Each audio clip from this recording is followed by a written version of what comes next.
saya berada di Tomang Chapter di satu kehormatan. Saya yakin ini menjadi chapter yang terbaik ya. Saya melihat itu waktu saya pikir sebulan atau 2 bulan yang lalu kami mengadakan ada outreach meeting atau apa yang ada di Kelapa Gading Chapter, dan waktu itu yang mengisi adalah Tomang Chapter di sana.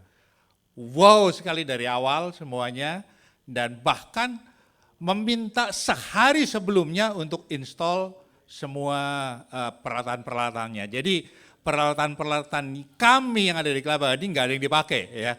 Mikrofon apa semuanya, musik semua bawa sendiri dan di setup sehari sebelumnya. Ya, dan saya lihat wah ini sesuatu yang luar biasa sekali. Puji Tuhan hari ini saya berada di tempat ini. Usia saya baru 66 tahun, baru saja dikritik oleh Pak Alex Kando. Beliau ini guru besar saya ya. Saya backgroundnya saya taruh di sini, saya adalah petroleum engineer. Saya insinyur teknik perminyakan. Jadi 31 tahun saya berkaryanya di oil and gas. Ya, jadi waktu saya berada di Arco dulu 13 tahun, dan kami setiap Jumat itu ada persekutuan namanya Persekutuan Doa Narwastu di Arco, dan Pak Alex Kando sering hadir di sana sebagai pembicaranya. Dan saya surprise hari ini ketemu dan Pak Alex Kando baru 92 tahun. Luar biasa ya. Sehingga kalau di sini saya merasa saya sangat muda masih. Karena Bu Ratna tadi usianya 82 tahun ya. 77 tahun ya. Jadi ya saya merasa 66 ini masih sangat muda ya. Dan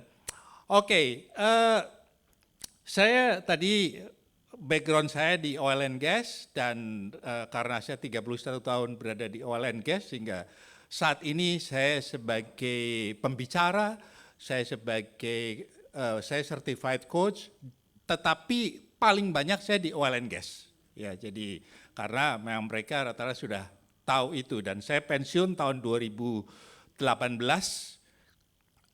Saya sebagai director dari FICO, American Oil and Gas di Amerika, dan waktu itu pas sekali tidak diperpanjang oleh pemerintah Indonesia sehingga sekarang sudah berubah ke Pertamina. Saat ini saya hidup di 2 negara. Saya punya anak cuma 1, perempuan. Dia ada di Amerika karena saya lama di Amerika.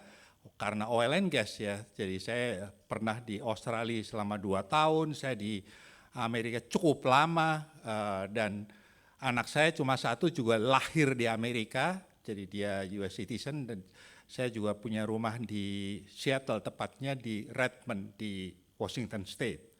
Sehingga saya berada di sana, ke sini, ke sana, kemari, seperti itu. Jadi sekarang saya enjoy life saja, saya sebagai pensiunan.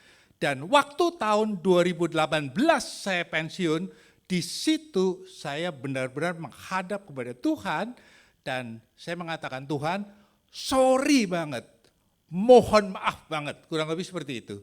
Karena justru di sisa waktu ini Tuhan kok pakai aku, Tuhan. Mau jadi apa, mau jadi gunting, mau jadi silet, mau jadi apapun juga, Tuhan kok pakai. Tetapi ini adalah sisa hidup saya.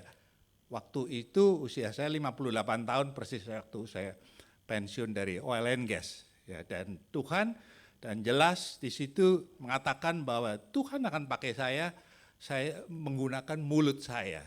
Ya, jadi dengan begitu saya mengajar dan Tuhan sangat berkati saya di Indonesia dengan saya mengajar dan memberikan certification untuk coaching di oil and gas, terutama di oil and gas. Sampai hari ini saya sangat aktif di oil and gas dan saya mengajar di BINUS, Executive Education, dan ya itu. Dan saya di Kelapa Gading saya pegang 1 chapter juga, dan saya memegang apa yang kemarin pas Pak Hendra juga hadir, yaitu FGB MFI Business Talk. Oke. Hari ini saya melihat bahwa dunia ini semua sedang bergerak. Dan orang mengatakan life is a journey atau hidup ini adalah suatu perjalanan. Dan saya yakin bahwa di dunia ini kita semuanya itu ada yang ngatur, yaitu Tuhan Yesus. Ya, jadi kita di sini ini Jadi kita ini di sini kalau namanya apa yang kita capai saat ini, capaian kita itu adalah berupa satu capaian step demi step karena memang life is a journey. Hidup adalah satu perjalanan. Saya mengutip pagi ini, saya melihat bahwa ada satu orang bernama Harlan Sanders, dia tahun 1890 lahir di antara 3 bersaudara, dia paling tua.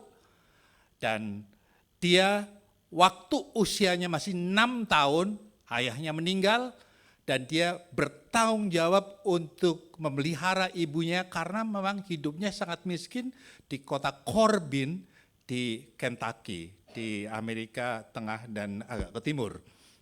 Dan di situ dia bekerja serabutan, ya karena memang dia putus sekolah usia waktu dia jadi kelas 7 atau dia nggak pernah lulus SMP ya. SMP kelas 1 dia sudah putus sekolah, itulah pendidikan dia dan dia udah bekerja segala hal untuk menyambung hidupnya dan juga dia sebagai kondektur tram, dia petugas pemadam kebakaran, dia bahkan pernah menjadi agen asuransi dan juga dia belajar masak dan waktu itu dia keluar masuk bekerja tetapi nggak pernah ada yang sukses. Hidupnya titik baliknya itu terjadi di usia 40 tahun. Pada waktu itu dia menjual ayam goreng dengan melalui gerobak ya di depan pom bensin di Corbin. Jadi ini pakai gerobak dan waktu itu dia dikenalnya sebagai Sanders Court and Cafe. Semakin hari semakin banyak pelanggannya, semakin hari semakin dikenal sehingga Sanders itu mendapatkan julukan atau dia diberikan sebagai hadiah dari gubernur dari Kentucky sebagai kolonel. Jadi kolonelnya ini adalah kolonel pemberian waktu itu diperoleh waktu usia 45 dan waktu usia 59 dia sudah mulai sukses di situ. Tapi ternyata Sanders Court and Cafe atau resto satu-satunya itu hancur lebur di situ karena persis kena di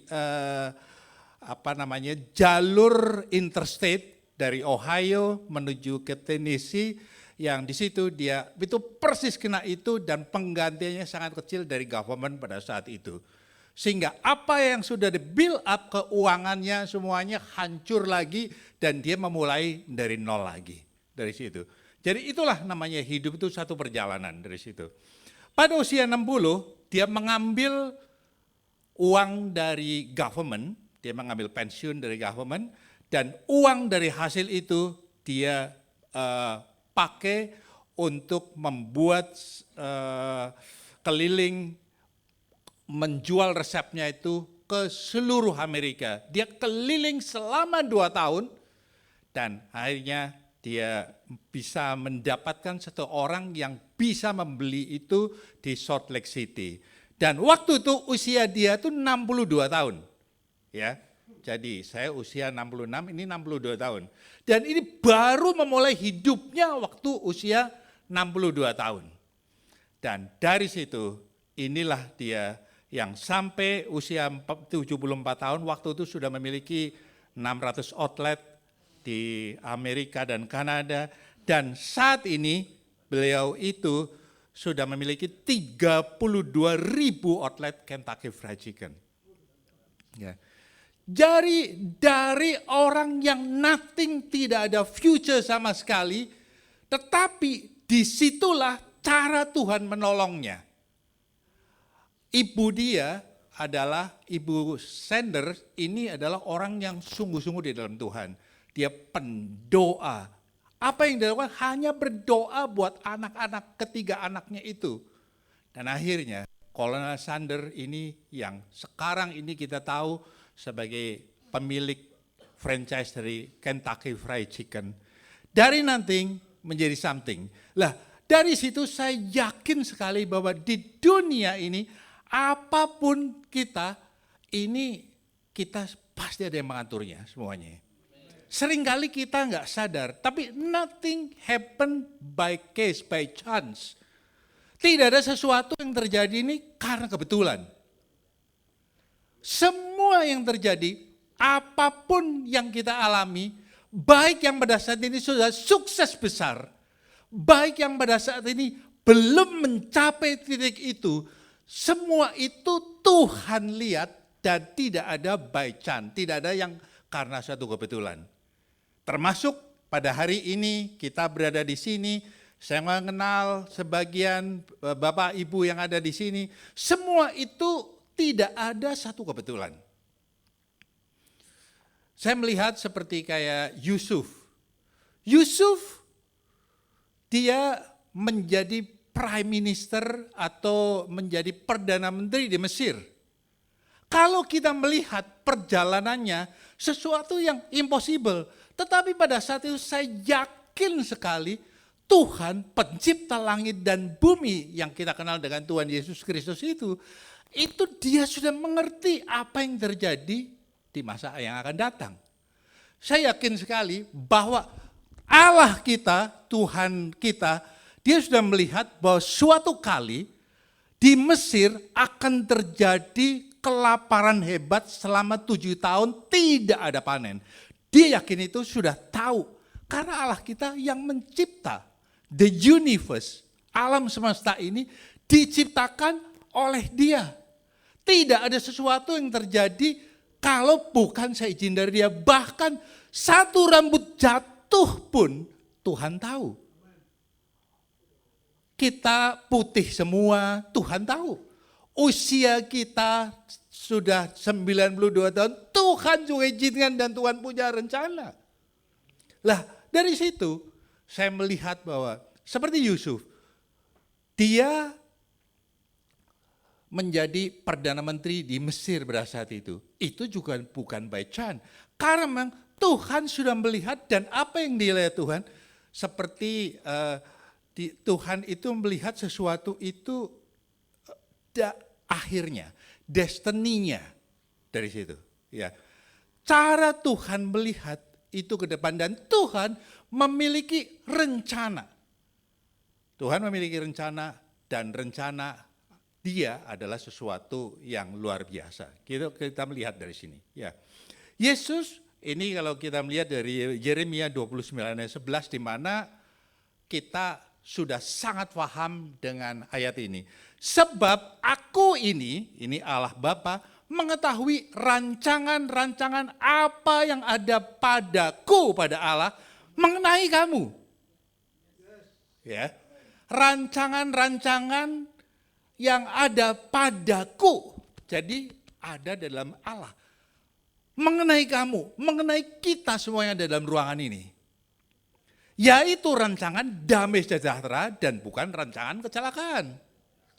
Untuk memberikan kepadamu hari depan yang penuh harapan. Jadi endpoint-nya adalah hari depan yang penuh harapan. Endpoint-nya di situ. Endpoint-nya adalah Yusuf menjadi Perdana Menteri atau orang nomor 1 yang ada di Mesir pada saat itu. Endpoint-nya itu. Tetapi di dalam perjalanannya kita semua tahu Yusuf dimasukkan oleh saudara-saudara sendiri. Kita kebayang ya bahwa biasanya saudara-saudaranya sendiri itu yang harusnya mengangkat kita, harusnya membela kita. Tapi pada kenyataannya pada saat itu karena satu rasa iri, maka dia dibuang, Yusuf dibuang ke sumur. Dan setelah diambil lagi. Begitu diambil, dia dijual ke pedagang-pedagang Ismail. Dan pedagang Ismail dia menjual ke Potifar. Dan di situ dia bertumbuh sudah sangat baik. Dia menjadi kepala istilahnya Potifar. Saya melihat, kalau kita melihat firman Tuhan sampai pada titik itu, wow, ini rencana Tuhan adalah akan di sini. Tapi ternyata Yusuf di situ, dia mengalami satu ujian yang buat saya amazing ujiannya. Ya, yaitu ujiannya oleh Tante Po, ya. Tante Potifar. Ya. Ini saya melihat dalam arti kita itu seorang laki-laki, ya, melihat ujian itu ujian yang berat sekali. Tetapi Yusuf bisa melewatinya. Dia melihat buat itu apa sesuatu yang terjadi sesaat itu. Ini nothing dibandingkan rencana Tuhan. Karena dia mengenal rencana Tuhan, maka dia memilih untuk dia menolak itu.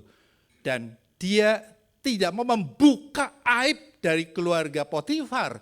Sehingga kalau memang dia membukanya, justru yang akan diceraikan adalah si istri Potifar. Tapi dia menjaganya itu sampai dia rela untuk dia dijebloskan di dalam penjara bawah tanah. Dan hanya orang-orang yang mengenal Tuhan, mengenal rencananya, percaya kepada Tuhan, yang berani mengambil resiko itu. Sampai akhirnya dia di situ dikhianati lagi oleh yang mengatur minuman dan makanan raja dari situ. Waktu itu dia sudah berpesan bahwa nanti kalau kamu sudah kembali lagi di sana, maka beritahu ke atas. Ternyata dia tidak juga. Tetapi Tuhan punya cara yang luar biasa dahsyat. Karena Yesus itu, Allah kita itu yang merancang hidup kita. Kita semuanya, lihat Kolonel Sander. Kalau dibilang dia orang yang sudah tidak punya masa depan sama sekali. SMP aja nggak lulus. Di kota kecil, nggak punya keahlian sama sekali. Dan dia berjalan, begitu berjalan, dia sampai dia menjual restorannya dan dia membuat pakai gerobak. Tetapi pada saat itu begitu dia besar, kena interstate project. Dan di situ dia, kalau kita melihat, dia hancur lagi. Lah ini, di depan kita semuanya bisnismen. Di depan kita orang-orang yang profesional. Dan kita semuanya tentu mengalami pasang surutnya dalam bisnis. Saya belum lama ini ketemu dengan satu orang yang waktu itu saya pernah ke salah satu bengkelnya yang sangat terkenal nggak jauh dari Kelapa Gading. Tetapi begitu saya ketemu terakhir, ternyata itu sudah tutup. Dan sekarang dia memulai dari nol lagi. Dari situ. Maka saya memberkati orang yang saya kenal itu. Dan saya melihat bahwa percaya bahwa jangan kau melihat apa yang terjadi sekarang. Kita diberi kebebasan untuk melihat. Apakah kita melihat Tuhan dengan melihat persoalan itu? Atau kita melihat persoalan itu dengan cara Tuhan melihatnya? Pada saat kita melihat persoalan itu, apa yang di depan kita yang dilihat, kita melihat bahwa sesuatu itu pasti besar. Ya, kalau kita melihat ada tisu aja begini, ya, tisu ini rata begini. Tetapi begitu jari kita tekankan di atasnya begini, menekankan ini, maka apa yang ditekankan, maka akan menonjol. Lah, waktu kita melihat persoalan kita difokuskan, dipikirkan itu siang dan malam di otak kita persoalan, problem itu yang ada di kita. Problem itu akan menjadi besar. Dan semakin hari jadi besar, maka Tuhan menjadi kecil. Tetapi pada saat kita melihat sesuatu dan kita melihat Tuhan dahsyat. Mujizat tetap ada, mujizat Tuhan nyata sampai hari ini. He's alive. Pada saat kita berdoa, Tuhan tolong kami, Tuhan juga menolong. Percaya itu. Maka dengan begitu persoalan kita menjadi kecil. Kita semuanya tentu menghadapi segala macam persoalan-persoalan yang sama dalam hidup ini. Saya sendiri, saya memberikan satu kesaksian diri saya. My father was die waktu saya itu masih usianya 7 tahun. My mother nggak pernah lulus SD. Saya 2 bersaudara, my sister cuma lulus SMP. Hidup di kota kecil, saya di kota Banyumas, dan my sister menikah muda, punya anak 1, divorce. Jadi saya dibesarkan oleh 2 orang janda. Ibu saya yang usianya udah tua, cici saya atau kakak saya yang juga memiliki anak kecil, dan saya tidak punya figure untuk bagaimana ke depan hidup, cita-cita, itu enggak ada. Tetapi waktu sebelum meninggal ayah saya, waktu saya masih kurang lebih 6 tahun, 7 tahun begitu, persis sebelum meninggal, ayah saya selalu membawa saya kemana-mana, dan selalu kalau memperkenalkan dia dengan bahasa Jawa, iki lo anakku lanang, ngonek gede arep dadi insinyur. Dia bilang begitu. Saya nggak tahu insinyur itu apa, juga nggak tahu. Tetapi nancep di otak saya, mengko gede nanti besar akan jadi insinyur. Saya nggak tahu. Sampai suatu kali saya dibawa oleh kelompok teman-teman saya, waktu itu 7-8 orang, waktu saya masih SMA, saya di sana, untuk ke tukang ramal. Tukang ramalnya namanya Pak Harsono, orang keturunan Jepang, nggak jauh dari situ. Kalau ke situ mobil-mobil memang ngantri semuanya. Nah, giliran saya diramal oleh dia, waktu itu ditanya, masuk, dilihat tangannya. Begitu dilihat tangannya, dia begini, berat hidupnya. Dia jelas ngomongnya begitu loh, berat hidupnya. Kalau semua percaya itu, habislah udah. Dan pada saat itu, dia tanya, anak muda, kamu cita-citanya apa? Saya enggak berpikir ngomong apa yang lain, saya besar akan jadi insinyur. Saya ngomong begitu, enggak mungkin. Enggak mungkin. Dukunnya loh Pak ini. Dukun terkenal di kota itu. Enggak mungkin, enggak mungkin. Berat sekali. Udah kamu kerja aja. Tetapi pada saat itu saya tidak mau tahu itu, aku gede akan jadi insinyur. Saya belum bertobat. Waktu itu ibu saya dengan cici saya dengan kekuatan terakhirnya memasukkan saya, karena saya tesnya bagus di Trisakti, Universitas Trisakti. Saya ngambil fakultas teknik, cuma saya nggak tahu teknik apa gitu, cuma saya berpikir, saya waktu suka gambar ya, jadi akhirnya saya ngambil teknik arsitektur. Dan pada saat ngambil teknik arsitektur, tes di situ, saya lulus, saya harus membayar uang gedungnya, uang pertamanya, itu adalah waktu itu Rp150.000. Gede banget ya, Rp150.000, besar sekali. Dan pada saat itu ada satu lagi di situ penawaran atau boleh diterima kamu di teknik perminyakan. Baru buka. Saya nggak tahu nih jurusan apa, baru buka. Tetapi kalau di sini cuma 15.000. 150.000, 15.000. Jadi saya berpikir ini nggak tahu sekolahan apa, jurusan apa saya nggak tahu. Dan di teknik arsitektur saya harus membayar 150.000. Maka pada saat itu keluarga saya semuanya family, udah ambil ini aja. Nggak tahu itu sekolah apa. Saya benar-benar nggak tahu itu jurusan apa, teknik perminyakan. Ya udah saya ambil dari situ.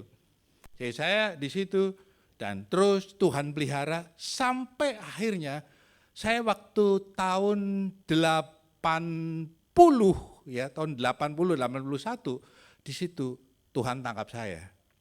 Dan di situ saya bertobat, yang melayani saya itu Pak Yusuf Roni, waktu itu di Jalan Cimandiri nomor 5.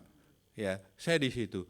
Saya didoa, diusok-usok oleh Pak Yusuf Roni, saya pas altar call saya yang paling depan dari situ. Sejak itu hati saya dilembutkan oleh Tuhan dan Tuhan mengisi saya. Saya dipenuhi Roh Kudus, saya melayani Tuhan. Waktu saya masih muda itu ya, saya sudah pergi melayani ke Madura, ke Timor, ke Pulau Rote, saya sudah keliling kemana-mana. Sejak tahun 80 itu. Dan waktu itu Tuhan pelihara saya. Nggak tahu seperti apa, waktu kurang lebih tahun 85, saya pikir tahun 87 ya, tahun 87, 88 begitu. Waktu itu saya ngelesin di Pluit. Ya, jadi ngelesin anak SMA, ngelesin matematik, fisika, kimia, kayak gitu ya, karena waktu itu saya sebagai asisten dosen di Trisakti ya. Dan di situ karena saya sering bicara firman Tuhan, maka orang tua muridnya yang di lesin itu dia panggil saya Sir gitu ya. Sir, aku mau bawa kamu ke satu persekutuan ya. Yuk, saya pergi. Dan di situ di rumahnya Dr. Lukas Halim. Dan dikatakan di situ saya suruh bersaksi adalah itu pertama kali FJBMFI di Indonesia. Lah saya sudah masuk ke situ di Pluit di situ. Dan Dr. Lukas Halim waktu itu Pak Talasian Turi segala zaman waktu itu. Jadi saya sudah mengenal itu di situ. Lah, tetapi dari situ singkat ceritanya bahwa sesuatu yang pada saat waktu itu saya tidak pernah berpikir itu insinyur. Apa? Saya di wisuda, saya sebagai insinyur di Trisakti. Dan setelah itu saya sekolah lagi, saya master bisnis, sekolah lagi. Dan sampai akhirnya Tuhan angkat saya. Dari nothing, seseorang yang tidak punya cita-cita, orang yang enggak punya hak untuk hidup lebih baik. Sampai saya melihat ya Tuhan betapa dahsyat dan besarnya. Saya memiliki rumah yang sangat bagus di Kelapa Gading. Saya bisa beli rumah di Redmond di Washington State. Ya, saya hidup dengan amat sangat layak. Ya, dan memang fokus saya itu nantinya pensiun saya akan pindah ke Amerika di situ. Dan di situ. Jadi kalau saya melihat bahwa hidup ini Tuhan itu perancang hidup kita. Dia merancang, rancangannya jelas adalah bahwa aku mengenal. Jadi sebenarnya Tuhan itu sudah mengenal kita semuanya itu sejak waktu dunia belum dijadikan, anak itu belum ada, Tuhan tahu itu endpoint-nya akan jadi kemana. Seperti bangsa Israel endpoint-nya akan di Kanaan, jelas rencana Tuhan di situ. Tetapi bangsa Israel, untuk menuju ke tanah Kanaan, seperti yang Tuhan inginkan itu, lu caranya jalan sendiri. Apakah lu ikut saya, lu ikut Tuhan, atau jalan sendiri? Lah, itulah manusia dari situ. Ya, kalau kita melihat ya, kita sebagai manusia, Yesus itu adalah sutradara kita. Ya. Sama dengan kalau kita membuat film, ya. Begitu membuat film, sutradaranya itu sudah tahu apa yang terjadi di depannya. Betul nggak? Ya. Jadi kita kalau nonton movie, apalagi movie berseri, ya, kita seru banget, kepengin tahu akhirnya nanti bagaimana. Akhirnya bagaimana? Begitu kita nonton lagi, belum berakhir lagi. Nonton lagi, belum berakhir lagi. Kepengin itu akhirnya gimana sih? Gitu. Ini yang jahat seperti apa sih nanti hidupnya? Kepengin tahu akhirnya bagaimana? Sebenarnya sutradara itu yang pintar membuatnya. Lah, Jesus is our sutradara. Yesus ini sutradara hidup kita. Dia ini yang sudah memiliki rencana ke depan kita. Hanya kita sendiri jalannya menuju ke sana. Sama dengan Yusuf. Terakhir nanti di Mesir akan terjadi kelaparan hebat, akan terjadi penderitaan, tidak ada makanan di seluruh tanah Mesir. Sudah tahu. Dan di situ sudah direncanakan Yusuf akan di sana. Kebayang pada saat lagi perjalanan itu Yusuf jatuh dengan Potifar. Enggak jadi ke sana kan? Iya kan? Di situ. Enggak jadi. Sehingga kita ini yang memilih cara hidup kita.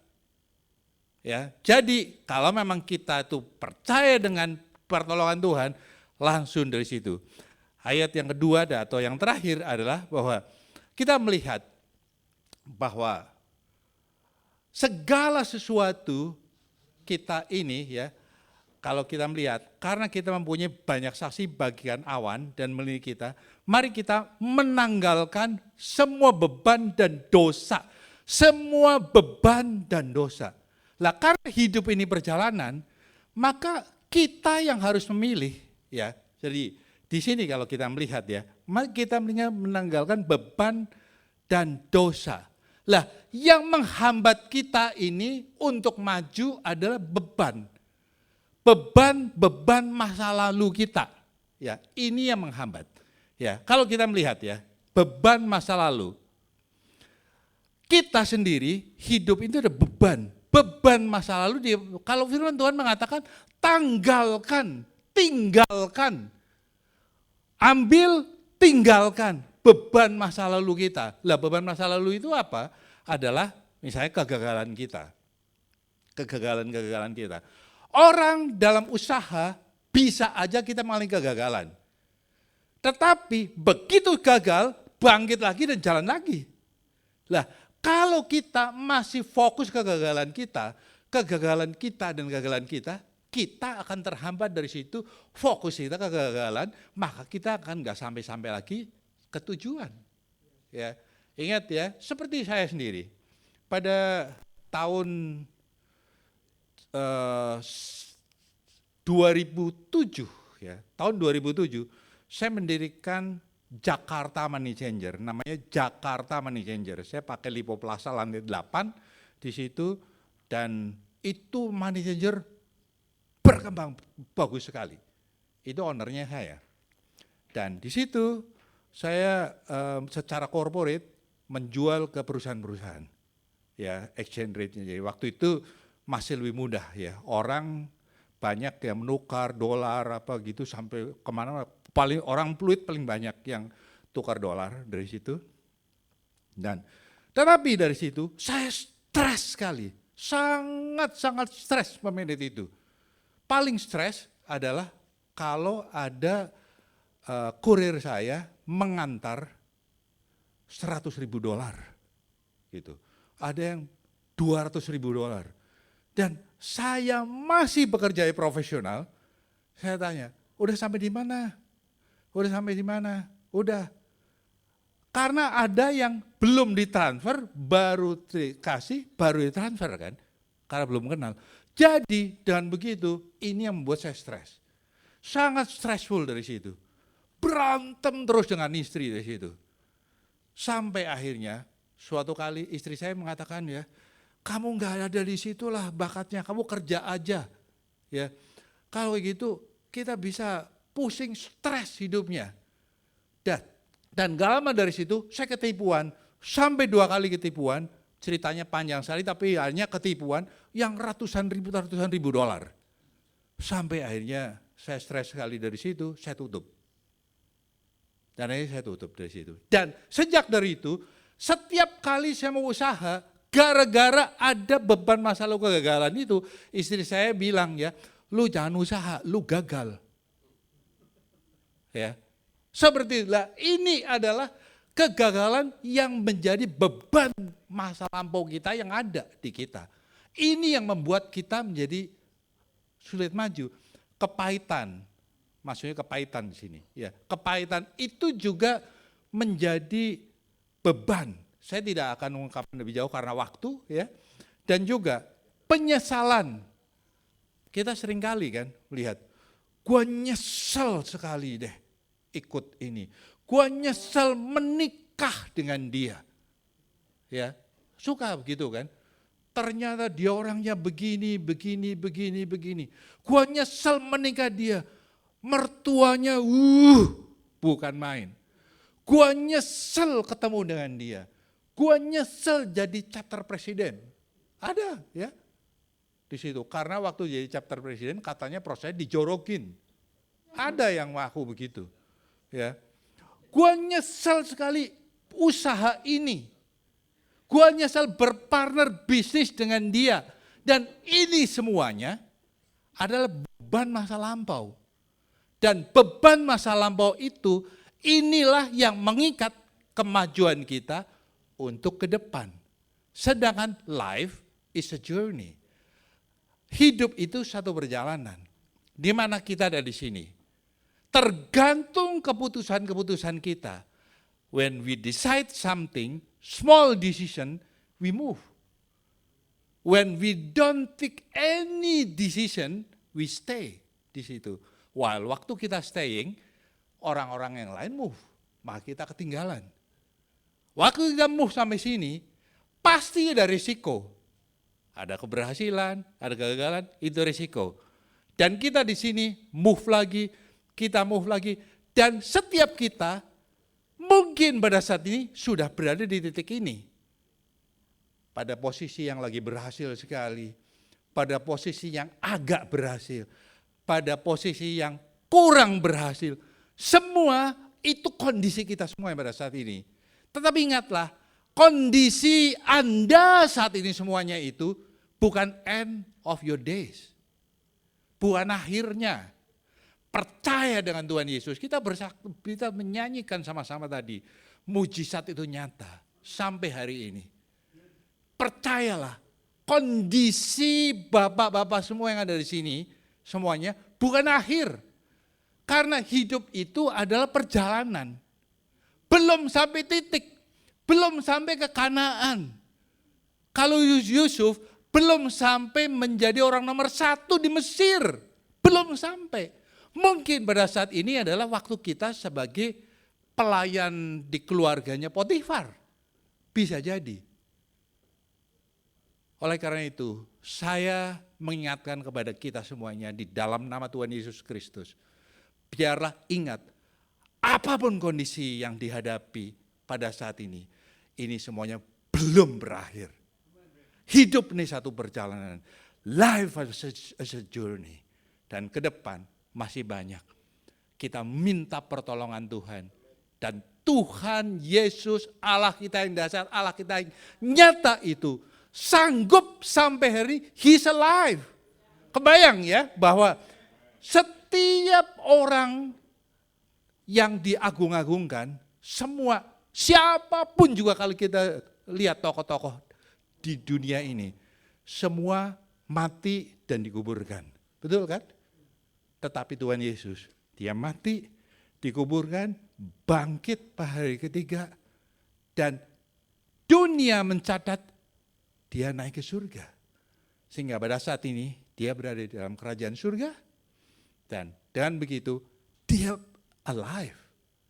Dia nyata-nyata hidup. Lah kalau kita hidup, saya bilang, Pak Alek, dengar kan?